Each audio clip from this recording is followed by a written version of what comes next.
লাইভের যে তথ্যটা আপনাদের সামনে শেয়ার করব আমি। বিবেকহীন রাজনীতির দৃষ্টান্ত এবং উদাহরণ আমরা বাংলাদেশে দেখি। রাজনীতির নামে লুটপাট, স্বৈরতন্ত্র, এনার্কি, খুন, গুম প্রাতিষ্ঠানিক রূপ পেয়েছিল এবং প্রতিষ্ঠানগুলোকে ধ্বংস করা প্রাতিষ্ঠানিক মানে রূপ পেয়েছিল বাংলাদেশে বিগত সরকারের আমলে। একটি চরম দুর্বৃত্তায়িত রাজনৈতিক ব্যবস্থা, প্রতিটা ক্ষেত্রে দুর্বৃত্তায়িত রাজনৈতিক নেতৃবৃন্দের উদাহরণ আমরা দেখেছি। লুটপাট করে, খুন করে, গুম করে উল্লাস করতে আমরা দেখেছি বাংলাদেশে। ইয়েট তারা ক্লেমিং, তারা বলেন তারাই বাংলাদেশের আগামী দিনের স্টেক হোল্ডার্স, তারাই বাংলাদেশের রক্ষক এবং তারাই নাকি বাংলাদেশকে বাংলাদেশের জন্য দিনে রাতে তারা কাজ করেন। লেডিস এন্ড জেন্টলম্যান, কথা বলছি বাংলাদেশের এই মুহূর্তে পৃথিবীর অন্যতম দুর্বৃত্তায়িত রাজনৈতিক ব্যবস্থা এবং এই রাজনৈতিক ব্যবস্থার যে প্লেয়ার্স যারা আছেন সেই দুর্বৃত্তদেরকে দিয়ে এবং দুর্বৃত্তায়ন এবং লুটপাট কত প্রকার বিবেকহীন হতে পারে তার একটা উদাহরণ আমি আজকে আপনাদের সামনে এখানে তুলে ধরতে চাই। আমি জানি অনেকেই যারা নিয়মিত সোশ্যাল মিডিয়াতে আছেন নিশ্চয়ই জেনেছেন, তারপরও এই খবরটা এই লেট সময়ে এসেও, আমি জানি গভীর রাত বাংলাদেশে, আমার সময় এখন এসেছে মাত্র আসলাম ঘরেতে, তারপর আমি শেয়ার করতে চাই আপনাদের সাথে। লেডিস এন্ড জেন্টলম্যান, আমরা জানি যে বিগত সরকার ছিল একটা লুটপাটকারী চরম স্বৈরশাসক ফ্যাসিস্ট গভর্নমেন্ট। কোনো বিবেক তাদের কাছে ছিল না, খুন করতো, গুম করতো। একজন ব্যক্তি 1000 মানুষকে খুন করেছে বাংলাদেশে, তার নাম হচ্ছে আপনার শেখ হাসিনার। যিনি শেখ হাসিনার একান্ত ছিলেন, তাকে রিপোর্ট করতেন পার্সোনালি আর্মি প্রধানকে বাইপাস করে, তার নাম ছিল জেনারেল জিয়া। সেই ব্যক্তি এখন জেলে আছে এবং শেখ হাসিনার অন্যতম। এবং সেই শেখ হাসিনাকে আবারও রাজনীতিতে আনার জন্য কিছু চরম দেশদ্রোহী বুর্বক বাংলাদেশের শত্রুরা এখনো মাঠে আছে। প্রশাসনে বর্তমান সরকারে 2-1 আছে এবং অনেকে আছে রাজনীতির নামে আছে। বিভিন্ন রাজনৈতিক দল যাদেরকে আমরা মনে করতাম তারাই আগামী দিনের আমাদের রক্ষক হবেন, তারাও সেইখানে যুক্ত হয়েছেন। লেডিস এন্ড জেন্টলম্যান, আমি এদেরকে নিয়ে কথা বলছি। আমি এই তথ্যটা আপনাদের সাথে শেয়ার না করলে মনে শান্তি পাচ্ছি না, এই জন্য আমি আজকে এখানে আসলাম। আপনারা জানেন যে বাংলাদেশে লুটপাট হয়েছে। এই লুটপাটকারীরা শেখ হাসিনার পরিবারের মানুষ। বিমান থেকে শুরু করে, রেলওয়েতে শুরু করে, বিদেশে বিভিন্ন মিশন থেকে শুরু করে, প্রতিটা ক্ষেত্রে বিভিন্ন প্রজেক্টের গভর্নমেন্টের ক্রয় বিক্রয়ে সব জায়গাতে লুটপাট। রূপপুর পারমাণবিক বিদ্যুৎ কেন্দ্র থেকে শুরু করে, পদ্মা সেতু শুরু করে, 11,000 কোটি টাকার পদ্মা সেতু 85,000 crores গিয়ে ঠেকেছে। লুটপাট কাকে বলে, কত প্রকার কি জীবনে পৃথিবীতে কেউ না দেখতে চাইলে বাংলাদেশে আছেন। এটা আমরা বলেছি এর আগে, come back to Bangladesh or come to Bangladesh and watch it by own eyes, right? আপনারা জানেন যে এসালম বাংলাদেশের অন্যতম সব ব্যাংকগুলাকে দখল করেছে, লুটপাট করেছে ইচ্ছামতো ভাবে। বিশেষ করে ইসলামিক ব্যাংকগুলাকে ভারতীয় প্রেসক্রিপশনে ইচ্ছামতো তছনছ করে গেছিল। কারণ ইসলামিক নাম শব্দ শুনলেই এখন যত বামপন্থী নাস্তিকরা বিএনপি পন্থী হয়েছেন, সোশ্যাল মিডিয়া থেকে শুরু করে প্রত্যেকটা জায়গায় এদেরও আপনার ভিতরে কলিজা আঘাত লাগে। ইসলাম শুনতে পারবে না, ধর্মীয় মূল্যবোধ শুনতে পারবে না, অথচ এরা অনেকেই আমেরিকাতেও আছে। আমেরিকাতে এই কান্ট্রিতে তার ডলারে লেখা আছে ইন গড উই ট্রাস্ট। কিন্তু বাংলাদেশ যদি বলেন আমরা আল্লাহর উপর ভরসা রাখি বা আল্লাহ একমাত্র নিয়ন্ত্রককারী, এই পৃথিবীর মালিক, বলবেন বাংলাদেশ একটি ফান্ডামেন্টালিস্ট রাষ্ট্র, আমরা সেকুলারিজম চাই। অথচ এই দেশে বসবাস করে, এই দেশে সবার আগে সেনেটর এবং কংগ্রেসম্যানরা সবার আগে আপনার বাইবেল নিয়ে তারা সবার আগে শপথ করে গডের নামে, অর্থাৎ সৃষ্টিকর্তার নামে, এবং এই দেশে তারা বসবাস করে। আমি বলতে চাই যে এই নাস্তিক এবং এই চরম ধর্মদ্রোহী যারা আছেন, আবার বলছি উগ্রবাদের ঘুর বিরোধী ধর্মের নামে, জঙ্গিবাদের ঘুর বিরোধী, এদেরকে একদম নিশ্চিহ্ন করে দেওয়া দরকার বলে আমি মনে করি। যেভাবে বিএনপির সময় তৎকালীন সময় আপনার বাংলা বাহিনী নামক এই জঙ্গিদেরকে একদম শেষ করে দিয়েছিল, এদেরকে এভাবে শেষ করে দেওয়া দরকার। এখনো যারা আছে আজকে তৌহিদি জনতার নামে যারা লাশ তুলে কবর থেকে পুড়িয়েছে, এদেরকে সর্বোচ্চ শাস্তি এবং দৃষ্টান্তমূলক শাস্তি এই জঘন্যতম মুসলমান নামদারি আপনার অমুসলিমদেরকে একদম ঠিক করে দেওয়া হোক। এরা মুসলমান নয়, মুসলিম ধর্মে এমন জঘন্যতা এবং হাইনার মতো আচরণ কখনোই সমর্থনযোগ্য নয়। লেডিস এন্ড জেন্টলম্যান, আজকে আমি প্রথমে এর নিন্দা এবং তীব্র প্রতিবাদ জানাচ্ছি। সরকারকে বলছি অনতিবিলম্বে এই তৌহিদি জনতা নামক যারা পৃষ্ঠপোষকতা করেছেন এদেরকে, এই কুলাঙ্গারদেরকে, এই উগ্রবাদী জঙ্গিদেরকে, এদের বিরুদ্ধে সবাই ঐক্যবদ্ধ হন। এরা বাংলাদেশকে বিপদগ্রস্ত করতে ভারতীয় এজেন্ডা নিয়ে মাঠে নেমেছে এবং এটাই বাস্তব সত্য কথা বলতে গেলে। লেডিস এন্ড জেন্টলম্যান, সো আমি আমার ক্ষুদ্র যে জায়গাতে এটা শোনার পরে আপনি আটকে উঠবেন যদি আপনি বাংলাদেশী হন, আর যদি দাদাদের জিন আপনার শরীরে থাকে, nothing gonna happen to you, I can give you guarantee. যদি দাদাদের জিন আপনাদের শরীরে থাকে এবং ইনফ্যাক্ট যদি তাকে আপনার দাদাদের জিন আপনার শরীরে, এটা আপনাকে কোনোদিনই বিচলিত করবে না, আমরা সেটা জানি। So beware of them. Okay, আপনারা জানেন যে শেখ হাসিনার অন্যতম পৃষ্ঠপোষক, তার পরিবার যাকে দিয়ে বাংলাদেশকে লুট করাতো, তার নাম হচ্ছে এস আলম, রাইট? চট্টগ্রামের কুলাঙ্গার, ডাকাত, লুটেরা, দুর্বৃত্ত সেই এস আলম $20 বিলিয়ন পাচার করেছে বাংলাদেশ থেকে গত শেখ হাসিনার আমলে টোটাল।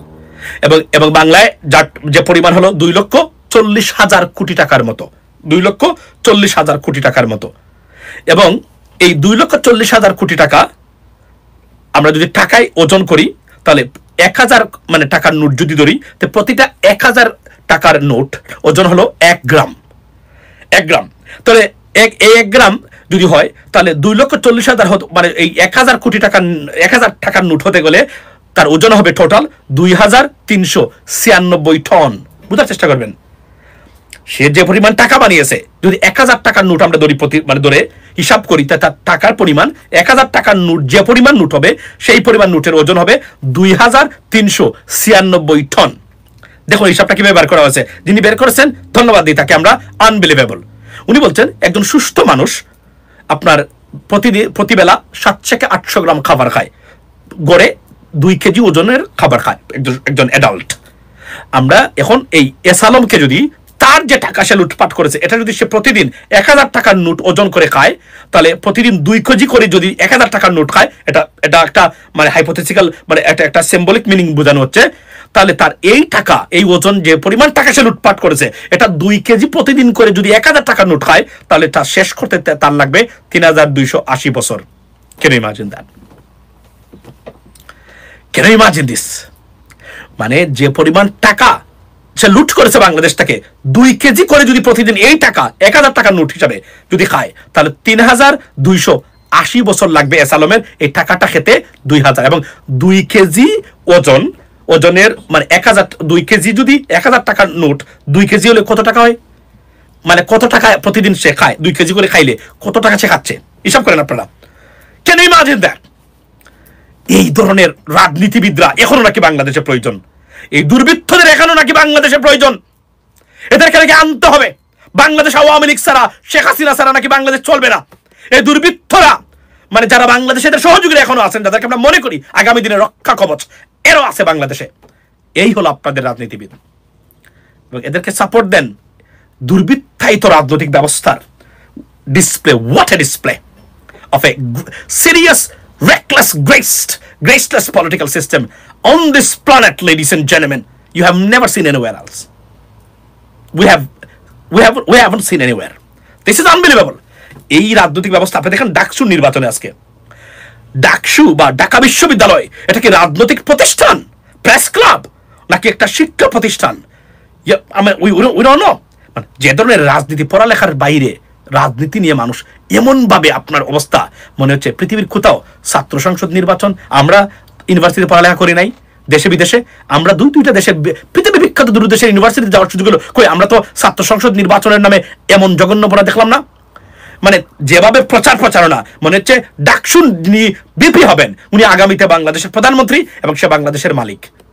ওয়েলফেয়ার রাজনীতি, কেউ এটা দিচ্ছেন।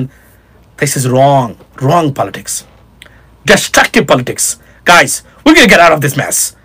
আমি বলি, আমার সময় তেমন নাই, তারপরেও আমি বলি আপনাদেরকে, এখান থেকে বাঁচতে চান আমার পরামর্শ নেন। Whatever I say, listen to me carefully and closely. Let me tell you, 3,200 না 3,280 বছর, yes মাতিন ভাই, 3,280 বছর লাগবে তার এই 1,000 টাকার নোট 2 কেজি 1,000 টাকার নোট খেতে। তাহলে 1,000 টাকার নোটে 2 কেজি কত টাকা হয় আপনি হিসাব করেন। এই টাকা প্রতিদিন যদি সে খায়, 3,280 বছর লাগবে যে টাকা লুটপাট করেছে সেই টাকা তার শেষ করতে। এরপরে আমরা এদেরকে মনে করি এরাই আমাদের আগামী দিনের রক্ষা কবচ, এরাই পারবে বাংলাদেশকে মুক্তি দিতে। খুন বাদ দিলাম, গুণ বাদ দিলাম, প্রতিষ্ঠানকে ধ্বংস করা এগুলো বাদই দিলাম, দেশকে ভারতের করদ্রাজ্য বানানো এগুলো বাদই দিলাম। লেডিস এন্ড জেন্টলম্যান, আপনি কল্পনা করতে পারেন? আমি আজকে আপনাদেরকে ফর্মুলা দেই, মনে রাখবেন, যদি দেশে বাঁচতে চান, বাঁচার ইচ্ছা থাকে, আপনি না হলে আপনার সন্তানকে একটি বাংলাদেশ দিতে চান যেখানে তারা বসবাস করতে পারবে শান্তিতে, অন্তত ওকে এক বেলা খায় মানুষ, যদি 2 বেলা খেতে পারে বেটার অফ, যদি জানে কি খেতে হয়, যে পরিমাণ ক্যালোরি, নিউট্রিশনস এন্ড প্রোটিনস যেগুলো দরকার, যদি জানে কি খেতে হয়, প্রতিদিন মাংস লাগে না, এর বাহিরেও যে পরিমাণ ক্যালোরি এবং প্রোটিন তার নিড প্রতিদিন, ইট ইজ ওয়েল অফ বাংলাদেশের যে কোন গ্রামগঞ্জে থাকে এগুলো ম্যানেজ করা সম্ভব। বা as long as you know, খালি ডিমের সরবরাহ যদি ঠিক মতো থাকে, খালি ডিমটা থাকে, সুলাবুট, ছানা, চিকপিস, এগুলো যদি ঠিক মতো থাকে, বিশ্বাস করেন, আর আমিষ জাতীয় কিছু মাছের তাকে, মাংস লাগবে না। You don't have to eat meat every day, because আপনি সুস্থ থাকার জন্য যে পরিমাণ ক্যালোরি, যে পরিমাণ নিউট্রিশন বা যে পরিমাণ protein you need, you have it available, পারবেন আপনি। শান্তিতে থাকা হচ্ছে ইম্পর্টেন্ট। এটা থাকতে গেলে আপনার রাজনৈতিক দল আপনার সমস্যার সমাধান দিতে পারবে না। যে ধরনের মেকানিজম এখন তৈরি হয়েছে বা যে ধরনের রাজনৈতিক দল বাংলাদেশে আছে, ইট ইজ ইম্পসিবল। আমি যা বলছি এগুলো আমি আপনার এই গ্যারান্টি দিয়ে বলছি, এর বাইরে আর কখনোই আপনি মানে এর সমস্যার সমাধান আপনি আনতে পারবে না। কিভাবে করতে হবে? প্রতি ঘরে ঘরে একটা করে লাঠি বানান, প্রতি ঘরে ঘরে একটা করে লাঠি বানান, লাঠি বানিয়ে রাখেন। বলবেন কি, আপনি যেই ক্ষমতায় আসুন না কেন আসুন, আমার বিচার বিভাগ আর আমার ভোটের অধিকার, এই দুটো জায়গাতে হাত দিবেন, পাশা আমি একদম লাল করে দেব, একদম পাশা লাল করে দেব। আমার জন্য না, আমার সন্তানের জন্য দেব। অন্তত আমার সন্তানকে নিরাপদ বাংলাদেশ দিতে গেলে আমার এই লাঠিটা দরকার। আপনাদের প্রতি ঘরে ঘরে লাঠি বানান, এখন প্রতি ঘরে ঘরে বানিয়ে বলবেন এখানে হাত দিবেন। কারণ আমি যে আমেরিকাতে থাকি, আমরা যে বুক ফুলিয়ে চলাফেরা করি, যে জায়গাতে আমরা আজকে আমরা এতটা প্রতিষ্ঠিত সবাই, অনেকেই শুধুমাত্র বিচার ব্যবস্থা আমেরিকার থাকার কারণে আমরা এদেশে বসবাস করতে পারি, আর না হলে এই দেশে আপনি বসবাস করতে পারতেন না। এমন কিছু জানোয়ার আছে, এমন কিছু আপনার জানোয়ার আছে যারা, এই যে পুলিশ ছাড়া বাংলাদেশ চলছে না কিছুদিন, আমেরিকার অনেক শহরে ইট ইজ ইম্পসিবল। পুলিশের টহল না থাকলে ঘর থেকে নিয়ে এসে তারা আপনার জিনিসপত্র লুট করে নিয়ে যাবে, গুলি করে মেরে ফেলবে। এমন জানোয়ার এই দেশে আছে। কিন্তু কেন এই দেশ সভ্য মনে হয়? বিকজ আইনের শাসন এদেরকে এমনভাবে টুটি চেপে ধরেছে যে আপনি চাইলেও পারবেন না এটা আপনি করতে। এই বিচার বিভাগ আমেরিকাকে প্রোটেক্ট করে, এখনো যা চলছে একমাত্র judiciary protecting Americans and Americans future. এই জন্য আমি বলছি ভোট দেওয়ার অধিকার, আর কোনটা? ভোট দেওয়ার অধিকার। যে কোন কাউকে তারা ভোট দিতে পারে। তারা যদি দেখে আপনার শরীর শাসক হচ্ছে, আপনি খারাপ লোক, বাদ দিয়ে দিবে, ভালো লোককে তারা নির্বাচিত করবে। তার একটা উৎকৃষ্ট উদাহরণ হলো লন্ডনের মতো শহরের মেয়রকে একজন মুসলিম, practising Muslim, Sadiq Khan.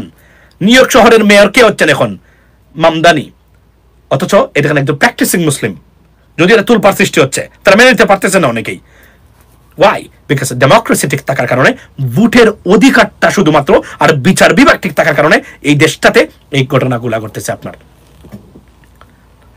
War is next interview আনতেছি আমি, তাকে আনবো। Imagine that. এই জন্য আমি বলছি প্রতি ঘরে ঘরে লাঠি রাখেন। এগুলা দেখার পরে এই যে আমি যে তথ্যটা দিলাম, যদি আপনার একবারও বিবেক খাদে না, আপনার জন্য না, যে এই টাকা আপনি পান নাই, এটা আপনার দেশের সম্পদ, আপনার সন্তানের সম্পদ, mind it. It's not why Elon Musk was not invited to Trump's tech CEO's dinner. Well, they have a serious problem, a personal problem right now. So you should expect even by that he wouldn't be there. It is undoubtedly right, and it's a situation is serious because মনে রাখবেন Elon Musk কিন্তু Epstein নিয়ে president ট্রাম্পের এই বিষয়টা বিস্ফোরক মন্তব্যটা উনি করেছিলেন। সো সম্পর্কটা খুবই খারাপ বর্তমানে। ইলন মাস্কের উচিত ছিল, he doesn't understand politics, যেভাবে আমাদের অনেক উপদেষ্টা রাজনীতি বুঝেন না, এসে বলেন তীব্র প্রতিবাদ জানাই নুরুকে মারা হয়েছে, মানে এটা তার উপরে একটা বিচার চাই। উপদেষ্টা বলে আইসা, মানে আইন উপদেষ্টা বলে এগুলা। তো এগুলো রাজনীতি না জানে যা হয়, উনি এই বোল্ডটা করেছেন ইমরান খানের মতো। Elon Musk, he should not talk like that, I mean in this bold way. আচ্ছা, সো এখন বক্তব্য হলো প্রতি গড়ে গড়ে লাঠি বানান। যদি আরো একটা অ্যাসালামকে দেখতে না চান, লাঠি বানান। একটা জিনিস বলবেন, আমার বিচার বিভাগে আর আমার ভোটের অধিকারে হাত দিবেন, আপনার পাশা আমি লাল করে ফেলবো। আপনি যে নেতাই হন না কেন, আপনি যে দলের নেতাই হন না কেন, পাশা লাল করে ফেলবো একদম। পারবেন? আপনার সন্তান will be better off, giving you guarantee. আর যদি মনে করেন না আমার নেতা আছে, করবে, আপনার নেতা, আপনার next generation will be fucked off by this thoughts and evils. I can give you guarantee right now, ladies and gentleman. That's what I am telling you right now. যদি দেশকে রক্ষা করতে চান, লাঠি বানান প্রতিটা করে করে, এবং এদের জন্য রেডি রাখেন বিচার বিভাগ এবং আমার ভোটের অধিকারে হাত দিবেন। জাস্ট সিম্পলি যা আমি বললাম করে দিবেন, তাহলে আপনি রক্ষা করতে পারবেন। না হলে এই দুর্বৃত্ত